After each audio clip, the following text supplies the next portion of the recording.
तो हेलो।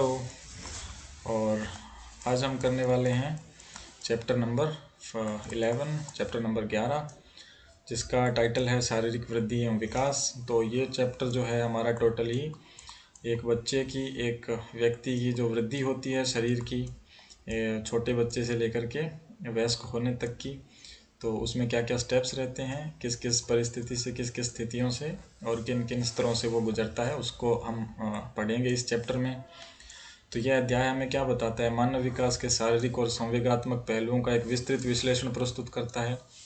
शारीरिक जो शरीर से जुड़े होते हैं, संवेगात्मक जो भावनाओं से जुड़े होते हैं, इन दोनों ही पहलुओं को, दोनों ही साइडों का हम विश्लेषण पढ़ेंगे।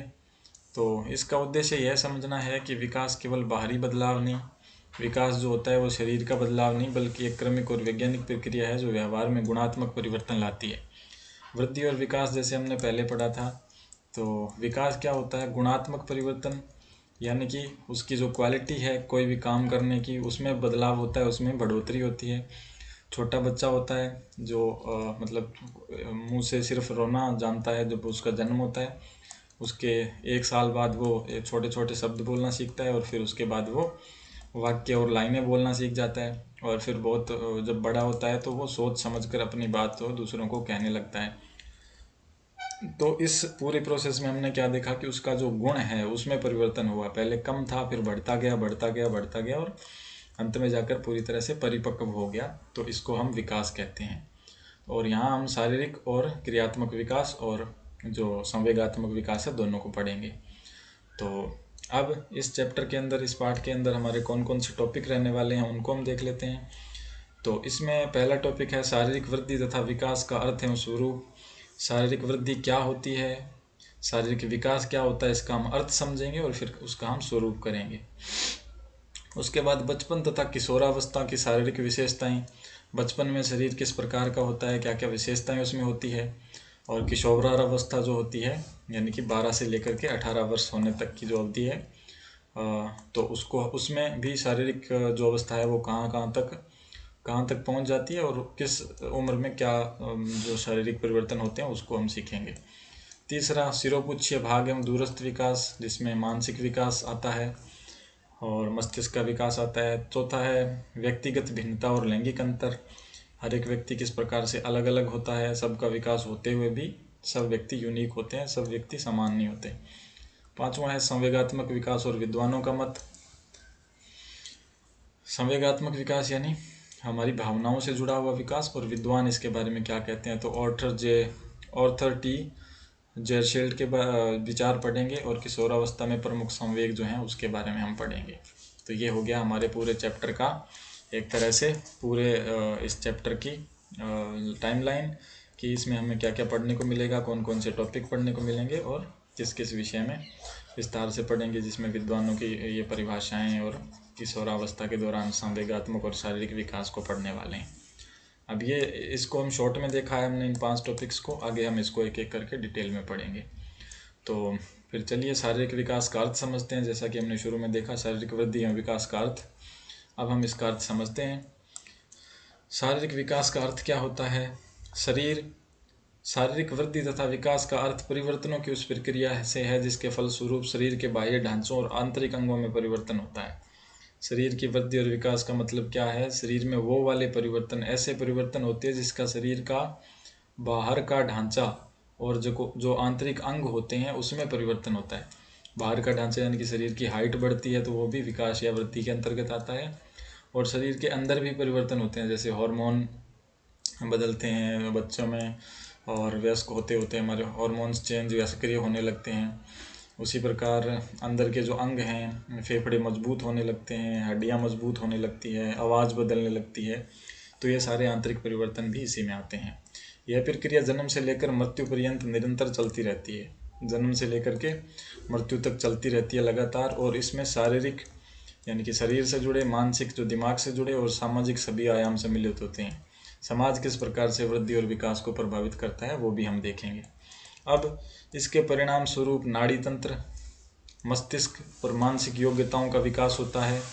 यह विकास केवल शारीरिक आकार में वृद्धि नहीं है। शारीरिक ऐसा नहीं है कि सिर्फ शरीर का आकार बढ़ता है, बल्कि शरीर की संरचना और कार्य प्रणाली में गुणात्मक सुधार होता है। गुणात्मक का मतलब है जहाँ क्वालिटी सुधार हो या क्वालिटी में बदलाव हो। इस विकास का बच्चे के व्यवहार पर गुणात्मक तथा मात्रात्मक दोनों प्रकार का प्रभाव पड़ता है। गुणात्मक प्रभाव कौन सा है? जिसमें सिर्फ गुण बढ़े। मात्रात्मक यानी कि मात्रा बढ़ती है, जैसे शरीर 5 फीट हाइट से वो 6 फीट पहुंच जाए तो इसको मात्रा हम नाप सकते हैं ना, 5 से 6 हो गया तो जिसको हम नाप सकें उसको हम मात्रात्मक कहेंगे। और जिसको एक तरीके से महसूस कर सकें या फिर वो बढ़ोतरी हो, जिसमें उन्नति हो, उसमें प्रगति हो, उसमें अच्छाई, हमारा गुण बढ़े, उसको हम गुणात्मक कहते हैं। ठीक है, तो ये 2 प्रकार के परिवर्तन हैं। शारीरिक विकास की विशेषताएं भिन्न भिन्न आयु स्तर पर अलग अलग होती है। जैसे शारीरिक विकास जो है अलग आयु पर अलग होता है। जैसे 3 वर्ष के बच्चे में शारीरिक विकास अलग प्रकार से होगा, 6 वर्ष बच्चे में अलग प्रकार से होगा और 18 वर्ष के युवक में अलग प्रकार से होगा। प्रत्येक विकासात्मक चरण अपनी विशिष्ट विशेषताओं और चुनौतियों के साथ आता है। हर एक जो चरण होता है, हर एक स्टेप होता है ना, वो अपनी अपनी विशेषताओं के साथ आता है, चुनौतियों के साथ आता है। तो उसको हम आगे आने वाले में चैप्टर में समझेंगे। अब देखिए, सबसे पहला परिवर्तन क्या है? बाह्य ढांचा परिवर्तन होता है, शरीर की बाहरी संरचना में परिवर्तन होता है। उसके बाद क्या होता है? आंतरिक अंग जो है उसमें परिवर्तन होता है, उनमें परिपक्वता आती है, अंगों की कार्य प्रणाली का विकास होता है। छोटे बच्चे बहुत दूर तक नहीं दौड़ सकते, लेकिन बड़े लोग दौड़ सकते हैं क्योंकि उनके फेफड़े मजबूत हो चुके होते हैं, उनका शरीर उस काम को करने के लिए पूरी तरह से परिपक्व हो चुका होता है। गुणात्मक और मात्रात्मक परिवर्तन में व्यवहार परिवर्तन होता है ना। व्यवहार तभी परिवर्तित होता है जब गुणात्मक और मात्रात्मक दोनों रूप में परिवर्तित हम देखते हैं अपने शरीर में। और अगली स्लाइड में हम देख रहे हैं बाल कल्याण और किशोरावस्था की शारीरिक गति। बाल्यकाल और किशोरावस्था में जो शरीर की जो गति होती है वो किस प्रकार होती है? हम किस चीज़ को देख रहे हैं? शारीरिक गति को देख रहे हैं। और किस किस उम्र में देखेंगे?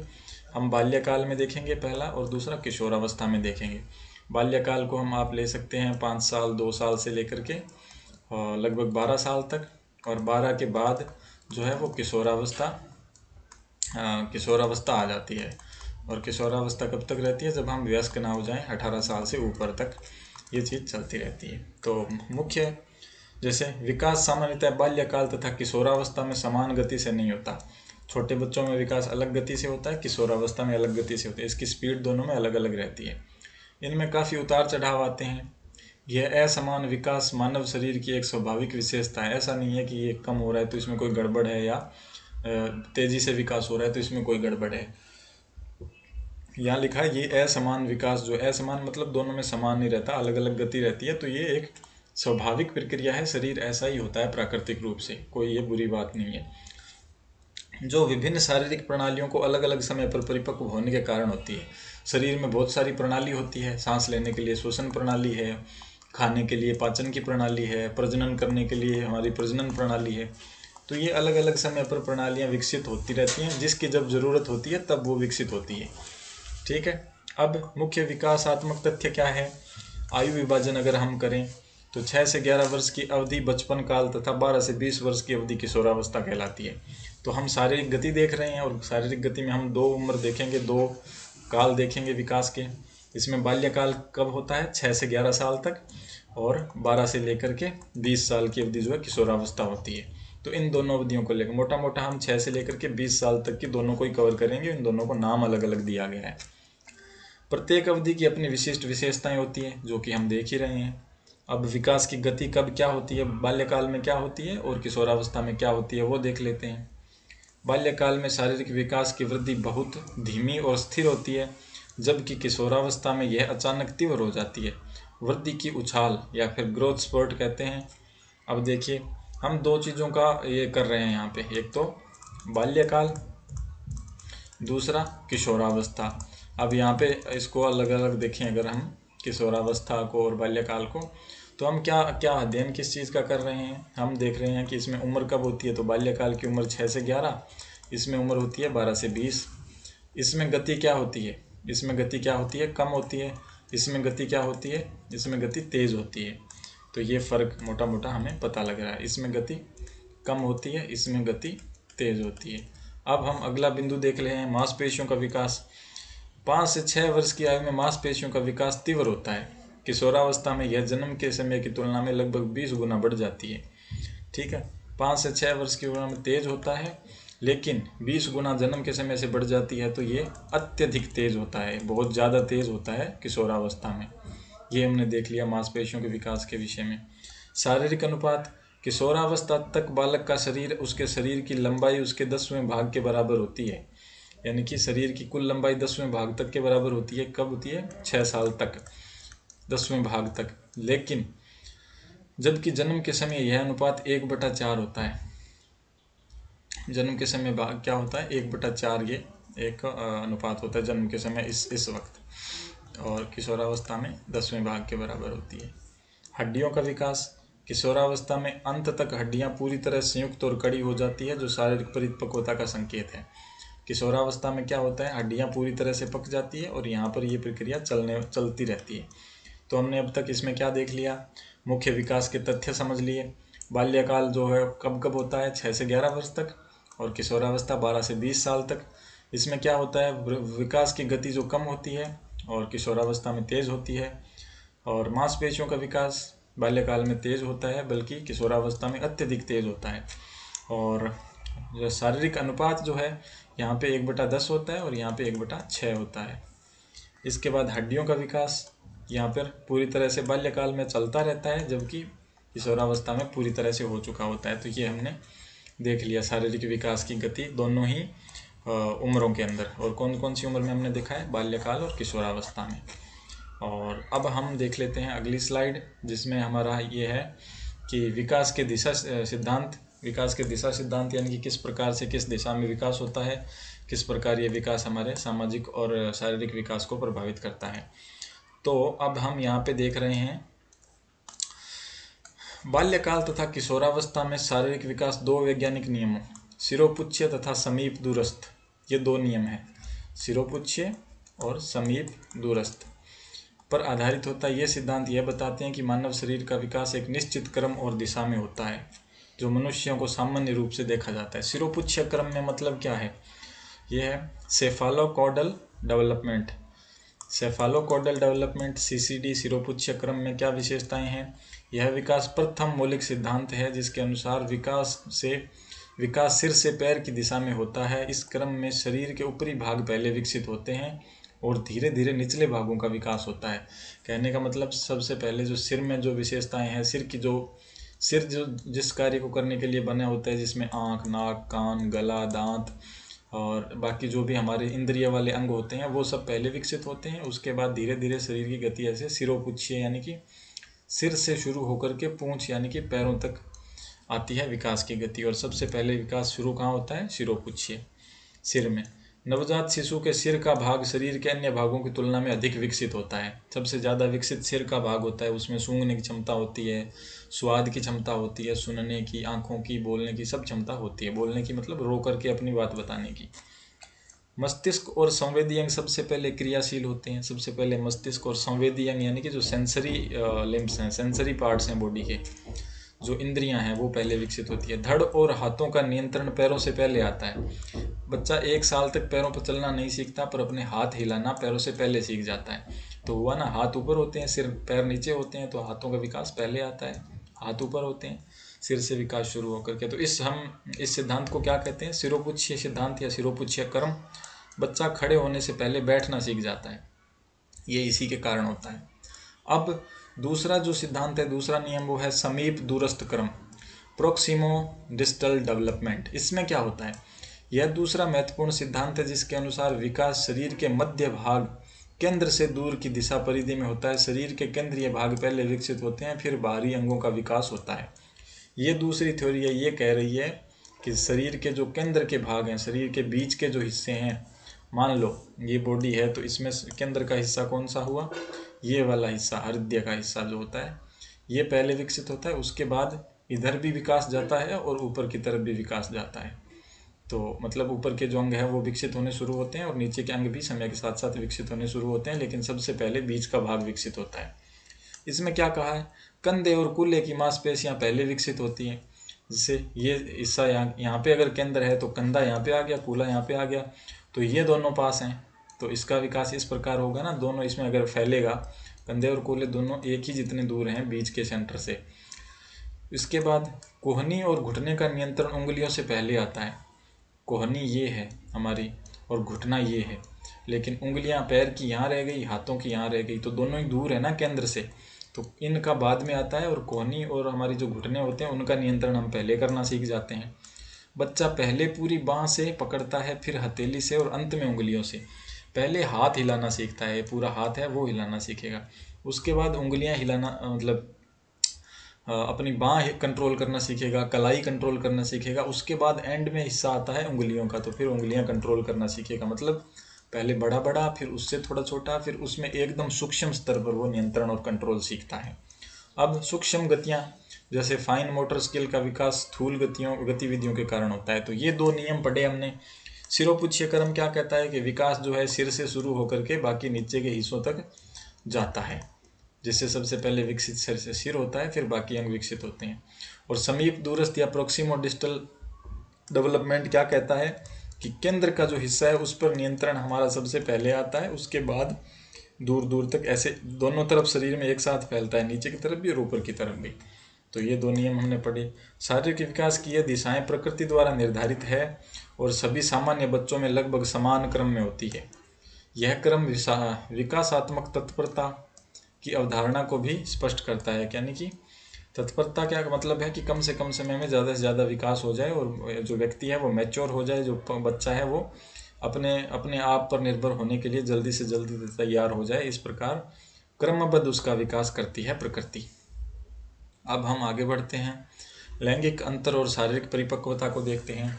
लैंगिक अंतर यानी कि लड़के और लड़की में किस प्रकार का अंतर होता है उनके विकास में, और किस प्रकार उसकी शारीरिक परिपक्वता है वो अंतर उसमें होता है, तो वो देखें। शारीरिक विकास में बाल्यकाल तथा किशोरावस्था में स्पष्ट लैंगिक अंतर पाया जाता है। शरीर का जो विकास होता है वो बचपन में और किशोरावस्था में अलग अलग होता है, दोनों में, लड़के और लड़कियों में। ये अंतर विभिन्न जैविक कारणों, हार्मोनल परिवर्तनों और आनुवंशिक कारणों के कारण होते हैं। लड़के और लड़कियों के शरीर की विकास की गति, समय और प्रकृति में महत्वपूर्ण भिन्नता दिखाई देती है। अब यहाँ पे ये चार्ट से हमें समझाया कि कब क्या परिवर्तन होता है। कद वृद्धि प्रारंभ कब होती है? 9 वर्ष से पहले लड़कियों में प्रारंभ हो जाती है, जबकि लड़कों में 11 वर्ष में प्रारंभ होती है कद का विकास। अधिकतम वृद्धि कब बच्चे प्राप्त करते हैं? तो लड़कियां जो है 12 से 13 वर्ष की में अवधि में अधिकतम वृद्धि होती है। उनका शरीर 12 से 13 वर्ष की अवधि में सबसे ज़्यादा ग्रोथ करता है, लेकिन लड़कों में 14 से 15 वर्ष की अवधि में सबसे ज़्यादा ग्रोथ करता है उनका शरीर। लैंगिक परिवर्तन जो लिंगों से जुड़े हुए, जो प्रजनन से जुड़े हुए, जो अपने जैसे दूसरे जीवों को उत्पन्न करने की जो क्रिया है उससे जुड़े हुए जो कार्य हैं वो लड़कियों में 11 से 13 वर्ष तक शुरू हो जाते हैं, जबकि लड़कों में ये 13 से 15 वर्ष की अवधि में शुरू होते हैं। फेफड़ों का पूर्ण रूप से विकास लड़कियों का 17 वर्ष में होता है, लड़कों का 20 वर्ष में होता है। दांत निकलना, दांत लड़कियों में पहले निकलते हैं, लड़कों में बाद में निकलते हैं। दांत गिरना की प्रक्रिया, जो बचपन में दांत गिरते हैं ना एक बार, दूध के दांत, वो लड़कियों में गिरते पहले हैं और लड़कों में बाद में गिरते हैं। तो ये अंतर है खास तौर से विकास की गति में, लड़के और लड़कियों में किस किस उम्र में क्या क्या परिवर्तन और क्या क्या अंतर है, तो वो हमने देखा। अब महत्वपूर्ण निष्कर्ष यहाँ से क्या निकलता है? लड़कियों में लड़कों की अपेक्षा शारीरिक और लैंगिक परिपक्वता लगभग 2 वर्ष पहले आ जाती है। यह अंतर हार्मोनल स्राव और जैविक घड़ी, बायोलॉजिकल क्लॉक में भिन्नता के कारण होता है। और इस चित्र में आप देख सकते हैं एक लड़का और लड़की, इसमें परिवर्तन की गति हमें बताई गई है। अब शैक्षिक निहितार्थ में क्या पढ़ सकते हैं हम? शिक्षकों और अभिभावकों को इन लैंगिक अंतरों के प्रति संवेदनशील होना चाहिए। विकास की यह असमानता सामान्य है, कोई ऐसी बात नहीं है कि अगर लड़की में पहले कोई या बाद में कोई परिवर्तन होता है तो वो बुराई है, ऐसा कुछ नहीं है, ये सामान्य बात है और इसे समझना आवश्यक है ताकि बच्चों को उचित मार्गदर्शन मिल सके। ठीक है, अब हम देखेंगे शारीरिक वृद्धि जो है, शारीरिक शक्ति के बारे में। शारीरिक शक्ति में क्या है? किशोरावस्था में लड़कों की शारीरिक शक्ति लड़कियों की तुलना में अधिक तीव्रता से बढ़ती है। जो शारीरिक क्षमता है, जो मजबूती है, भार उठाने की क्षमता, या फिर कोई जो ऐसा काम जिसमें ज़्यादा बल की आवश्यकता पड़ती है, तो वो लड़कों में ज़्यादा तेज़ी से होता है। हड्डियों का घनत्व, हड्डियों का घनत्व से मतलब है हड्डियों की मजबूती, उसमें कितना एक तरीके से ऐसा मटेरियल है जिससे हड्डी मजबूत बने, तो उसमें हम लड़कियों की अस्थि घनत्व का विकास लड़कों की तुलना में अलग दर से होता है। अलग दर से होने का मतलब है कि समान रूप से नहीं होता है लड़कों और लड़कियों में हड्डियों का विकास। अब मांसपेशियों का विकास, जो हमारी नाड़ियाँ होती है, जो हमारी मसल्स होती है, जो हमारे शरीर में एक तरीके से बल निर्धारित करती है कि इसमें कितना बल है, वो मांसपेशियों का काम है। तो मांसपेशियाँ लड़कों में ऊतक का विकास टेस्टोस्टेरोन हार्मोन के कारण अधिक होता है। लड़कों में मांसपेशियाँ ज़्यादा बनती है, उसका शरीर ज़्यादा मांसलिया मजबूत होता है, और इसका कारण क्या है? टेस्टोस्टेरोन नाम का ये जो हार्मोन है ये महत्वपूर्ण होता है इस विकास की वृद्धि के कारण।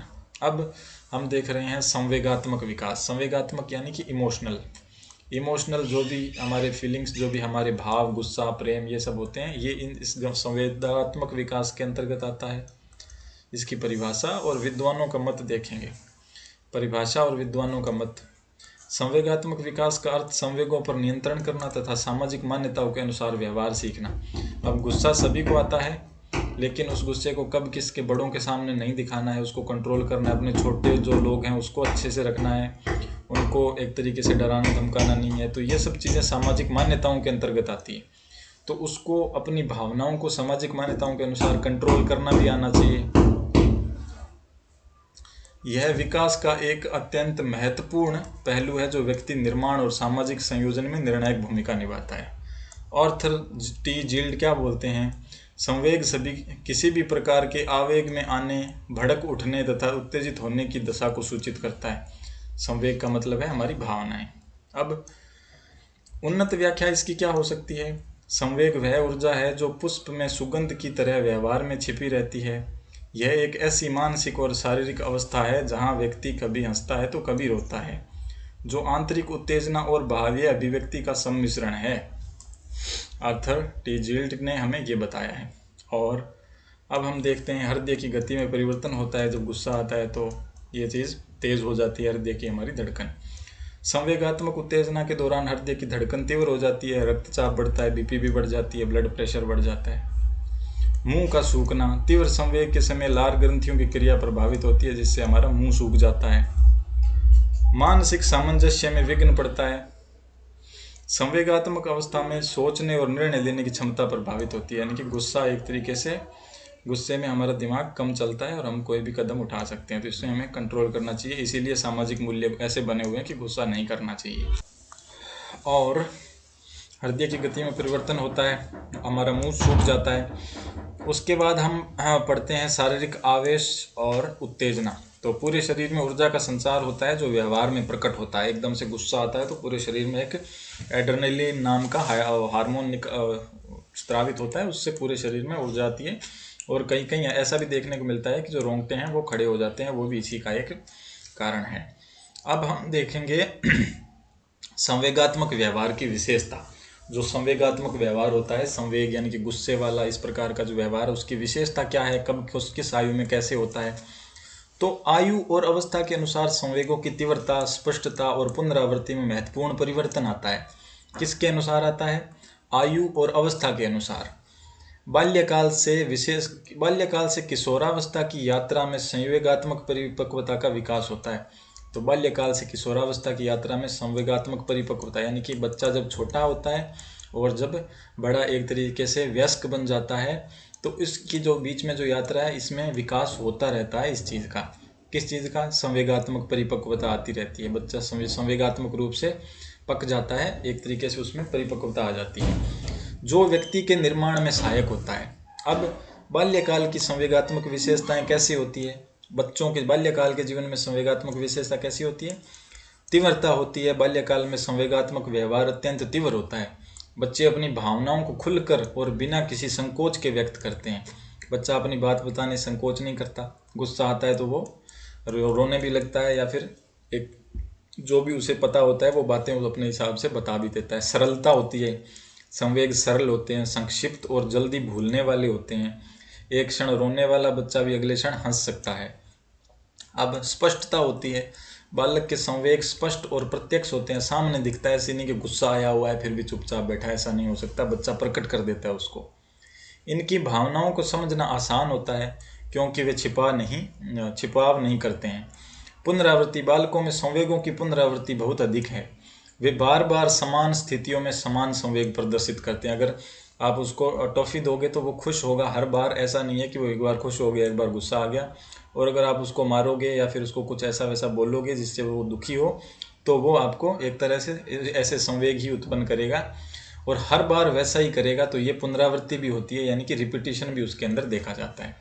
अब किशोरावस्था, जब बच्चा समझदार हो जाता है तो उस प्रकार में, उस समय में उसकी संवेगात्मक जो विशेषता होती है वो कैसी होती है, तो वो देख लेते हैं। अब क्या है, नियंत्रण आता है। किशोरावस्था में संवेगों पर नियंत्रण बढ़ जाता है। गुस्सा आया भी होता है, फिर भी चुपचाप सहन करने की ताकत है जो आ जाती है।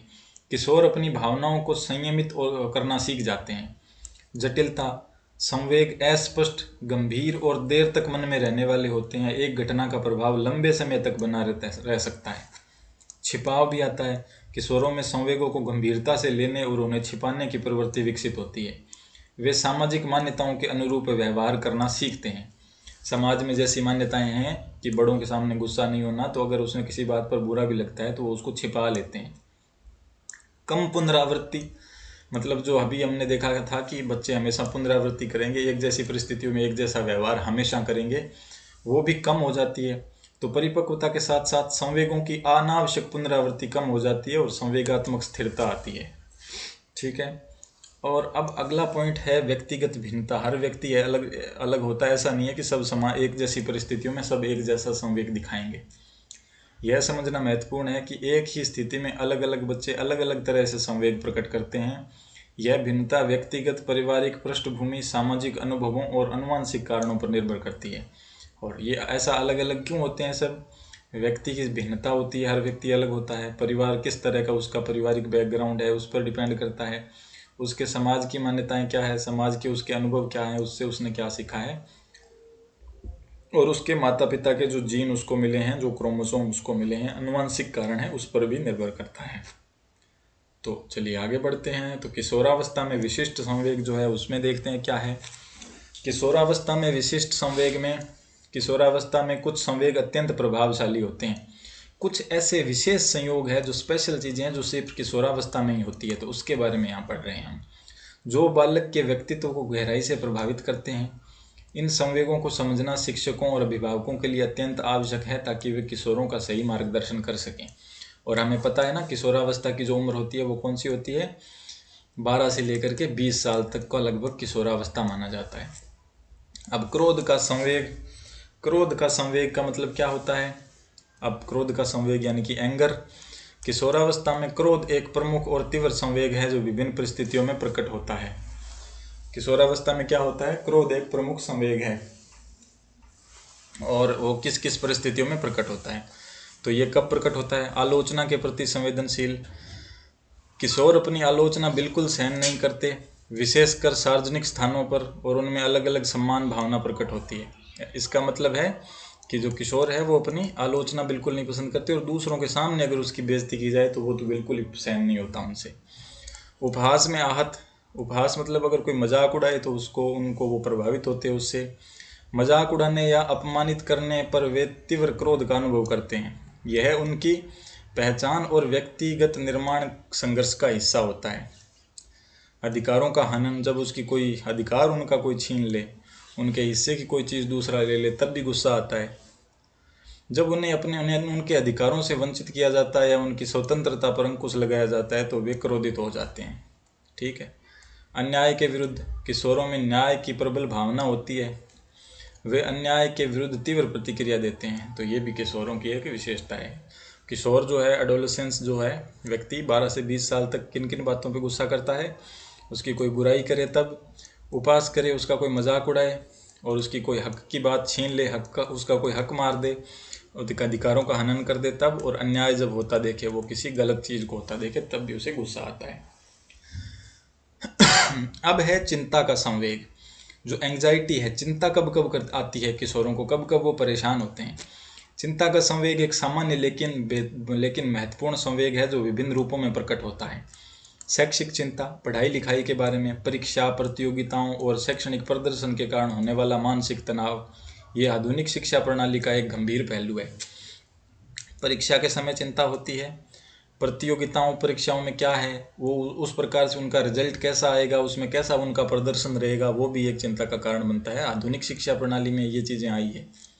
ठीक है। आर्थिक चिंता, परिवार अगर आर्थिक स्थिति उनकी ठीक नहीं है तो भविष्य की अनिश्चितता के कारण उनको उत्पन्न होती है, उनको बहुत सारी चिंताएं गहराई से प्रभावित करती है कि भविष्य में क्या होगा, हमारे पास पैसे नहीं है। सामाजिक स्वीकृति, साथियों के समूह में स्वीकृति और सामाजिक संबंधों को लेकर चिंता, उनके साथी किस प्रकार से उठते बैठते हैं, खाते पीते हैं, किस प्रकार के कपड़े पहनते हैं, अगर उनके पास वैसे नहीं है तो उस प्रकार से भी वो एक अपने आप में छोटा महसूस करते हैं, उसकी भी उसको चिंता होती है। शारीरिक परिवर्तन, शरीर की गति है, जो शरीर में तीव्र परिवर्तन होते हैं, शरीर की छवि, बॉडी इमेज को लेकर चिंता, अगर चेहरे पे पिंपल निकल रहे हैं तो बहुत ज़्यादा परेशान हो जाते हैं। ठीक है, अगर शरीर ज़्यादा दुबला पतला है तो उसको लगता है कि मैं थोड़ा खाऊं पीऊं, बॉडी बनाऊं, ये बातें किशोरों में देखी जाती हैं। भविष्य की अनिश्चितता को लेकर कि उसका करियर कैसा होगा, भविष्य में जाकर के उसको क्या काम करना है, उसको आगे जाके एजुकेशन किस विषय में लेनी है, और जीवन के महत्वपूर्ण निर्णयों को लेकर ये सारी उसकी चिंताएं रहती है। अब मार्गदर्शन और सुझाव इस विषय में क्या हो सकते हैं। शिक्षकों और अभिभावकों को चाहिए कि वे किशोरों की भावनाओं को समझे और उन्हें संवेगात्मक सहारा दे। संवेगात्मक सहारे का मतलब है जो भी उसकी भावना है उसमें उसका सहारा बने। क्रोध और चिंता को दबाने की बजाय उनमें स्वस्थ तरीकों से व्यक्त करने का अवसर प्रदान करें। ऐसा नहीं है कि उसको गुस्सा आ रहा है या चिंता हो रही है तो बोलो कोई टेंशन नहीं है, चुप हो जाओ, ये वो, ऐसा नहीं बोलना चाहिए, उनको दबाना नहीं चाहिए, बल्कि उनकी बातों को सुन करके एक स्वस्थ तरीके से उसको समझ के उनका निपटारा करना आवश्यक होता है। और अब हम देख लेते हैं इसमें कि शारीरिक वृद्धि बाह्य और आंतरिक परिवर्तनों की प्रक्रिया है। पॉइंट नंबर 1, ये हमारा रिवीजन है, वैसे चैप्टर यहाँ पे पूरा होता है, हमने जो पढ़ना होता है वो सब हो गया यहाँ पे। दूसरा हमारा है विकास के सिद्धांत, तो इसमें हमने कौन कौन से विकास के 2 सिद्धांत सीखे। सिरोपुच्छ विकास, जिसमें सिर से शुरू होकर के विकास बॉडी के निचले वाले हिस्सों तक जाता है, और हम देखते हैं कि बच्चों में सिर वाली जो ग्रंथियां हैं, जो तंत्रिकाएं हैं, जो हमारी कोशिकाएं हैं, इंद्रियां हैं, वो पहले विकसित हो जाती है और बाकी इससे बाद में विकसित होते हैं। उसके बाद समीप दूरस्थ का क्रम, यानी कि अगर बॉडी के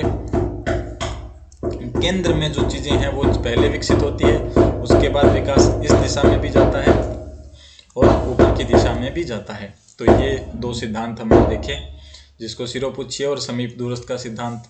लैंगिक भिन्नता में क्या है, विकास की गति हमने देखा कि लड़कियों और लड़कों में किस प्रकार से होती है, और किशोरों में और बच्चों में मतलब छोटे बाल्यावस्था में किस प्रकार से होता है, ये भी हमने देखा। संवेगात्मक परिवर्तन, जील्ड के सिद्धांत देखे हमने। किशोरों में संवेग देखा कि किस किस बातों को लेकर उसको चिंता होती है, किस किस बातों को लेकर उनको गुस्सा आता है। और पूर्ण विकास हमने देखा कि शरीर का संवेगात्मक समन्वय पूर्ण विकास कहलाता है। अब हमारे सामने हैं 2 क्वेश्चंस जो हमें करने हैं इस चैप्टर के आधार पर, इस पाठ के आधार पर, इसमें जो भी हमने सीखा है उसके आधार पर इन 2 प्रश्नों का हमें उत्तर देना है। पहला प्रश्न है, मनोवैज्ञानिक हरमन ने शारीरिक गुणों और बुद्धिमत्ता के बीच क्या संबंध सिद्धांत किया है। इस संबंध के सैद्धांतिक निहितार्थ क्या है, ये आपको बताना है। और दूसरा है सिरोपुच्छ्य क्रम, जो सिर से शुरू होकर विकास बाकी नीचे के हिस्सों में जाता है, उसके बारे में पूछा है। और समीप दूरस्थ, जो सेंटर में और केंद्र में विकास शुरू होकर बाकी हिस्सों में फैलता है, इन दोनों के बारे में। एक नवजात शिशु के शारीरिक विकास को कैसे प्रभावित करते हैं, इन सिद्धांतों के आधार पर बाल्यकाल की शिक्षा को किस प्रकार नियोजित किया जाना चाहिए, उदाहरण सहित समझाइए। बच्चों में किस प्रकार की उनको शिक्षा दी जाए, इसको आपको समझाना है अपने शब्दों में। तो आप इन प्रश्नों का उत्तर देने का प्रयास करें। और ये क्या है, आपके लिए एक नोट है। प्रिय विद्यार्थियों, विकास एक निरंतर चलने वाली प्रक्रिया है। आप अपने शारीरिक और संवेगात्मक परिवर्तनों को वैज्ञानिक दृष्टिकोण से समझें और अपने संवेगों, क्रोध और चिंता को सकारात्मक ऊर्जा में बदलें। नियमित अध्ययन, संतुलित आहार, पर्याप्त नींद और व्यायाम के माध्यम से अपने स्वास्थ्य का ध्यान रखें। याद रखें कि शारीरिक और मानसिक स्वास्थ्य ही सफलता की कुंजी है। अगर शरीर और दिमाग भी स्वस्थ नहीं है तो कुछ भी हासिल नहीं कर सकते। तो धन्यवाद आपका ये वीडियो देखने के लिए, क्योंकि ये हमारी लास्ट स्लाइड है और वीडियो यहाँ पे हो चुका है समाप्त। तो थैंक यू। और आपके लिए छोटा सा नोट्स हैं, इसको आप पढ़ें। और इस चैप्टर के जो नोट्स हैं वो आप यहाँ से डाउनलोड कर सकते हैं इस वेबसाइट पे हमारी जा कर के, या फिर इस वीडियो के डिस्क्रिप्शन से भी आप इसके जो है नोट्स डाउनलोड कर सकते हैं। वहाँ पे आपको नोट्स के सेक्शन में मिल जाएंगे चैप्टर के नाम के साथ। Okay, bye bye.